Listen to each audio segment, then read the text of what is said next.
बहुत बहुत पहले, जब दुनिया के ज्यादातर हिस्सों में इंसान अभी घुमंतु जीवन जी रहा था, उसी समय भारत की धरती पर एक अद्भुत सभ्यता जन्म ले चुकी थी। यह धरती सिर्फ मिट्टी और नदियों की नहीं थी, बल्कि ज्ञान, संस्कार और संघर्ष की भी थी। लगभग 5000 साल पहले सिंधु नदी के किनारे हड़प्पा और मोहनजोदड़ो जैसे शहर बसे। ये शहर किसी आधुनिक नगर से कम नहीं थे। सीधी सड़कें, पक्के मकान, जल निकासी की बेहतरीन व्यवस्था, सब कुछ इस बात का प्रमाण था कि भारत की सभ्यता कितनी उन्नत थी। लोग व्यापार करते थे, मुहरें बनाते थे और अनुशासित जीवन जीते थे। यही से भारत के सुनहरे इतिहास की पहली ईंट रखी गई। समय बदला, नई पीढ़ियां आईं और वैदिक काल शुरू हुआ। ऋषि मुनि जंगलों में आश्रम बनाकर ज्ञान की खोज में लग गए। वेदों की रचना हुई। ऋग्वेद, यजुर्वेद, सामवेद और अथर्ववेद। गुरुकुल परंपरा शुरू हुई, जहां शिष्य अपने गुरु के साथ रहकर शिक्षा पाते थे। यज्ञ, मंत्र, संस्कार और जीवन के नियम तय हुए। भारत एक आध्यात्मिक शक्ति के रूप में उभरने लगा। फिर आया मौर्य काल। चंद्रगुप्त मौर्य ने एक विशाल साम्राज्य खड़ा किया, लेकिन असली परिवर्तन सम्राट अशोक के समय आया। कलिंग युद्ध में हुए भयानक रक्तपात ने अशोक का हृदय बदल दिया। उन्होंने हिंसा छोड़कर बौद्ध धर्म अपना लिया। अशोक ने शिलालेखों के जरिए प्रेम, करुणा और अहिंसा का संदेश पूरे भारत में फैलाया। भारत सिर्फ शक्तिशाली नहीं, बल्कि नैतिक राष्ट्र भी बना।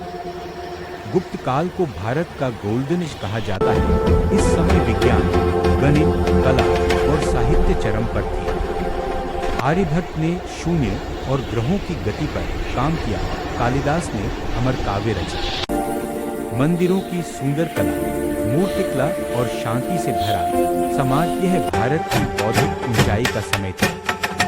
12वीं शताब्दी में दिल्ली सल्तनत की स्थापना हुई। भारत में तुर्क और अफगान शासक आए। नई प्रशासनिक व्यवस्था बनी।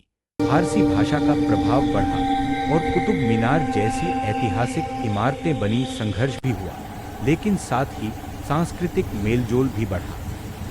मुकुट मुगल साम्राज्य, शान, कला और राजनीति। 1526 में बाबर के साथ मुगल युग शुरू हुआ। अकबर ने धर्म, सहिष्णुता और न्याय की नीति अपनाई।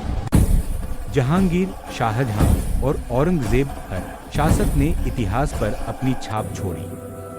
ताजमहल प्रेम की अमर निशानी बना। भारत की कला और वास्तुकला दुनिया में मशहूर हुई। आग 1857 की क्रांति, आजादी की पहली चिंगारी।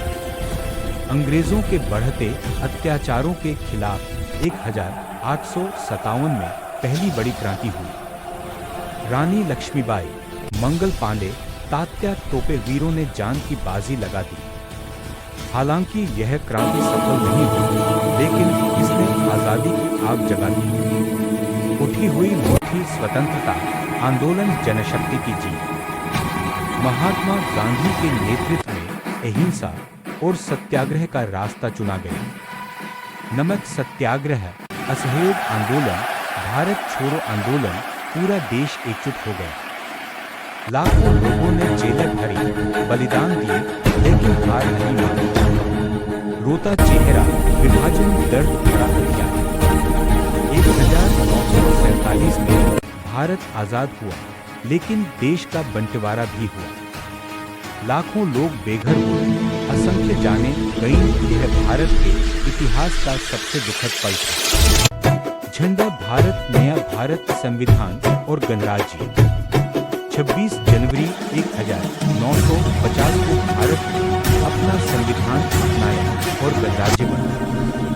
लोकतंत्र, समानता, अधिकार और कर्तव्य, इन मूल्यों के साथ भारत ने नई यात्रा शुरू की।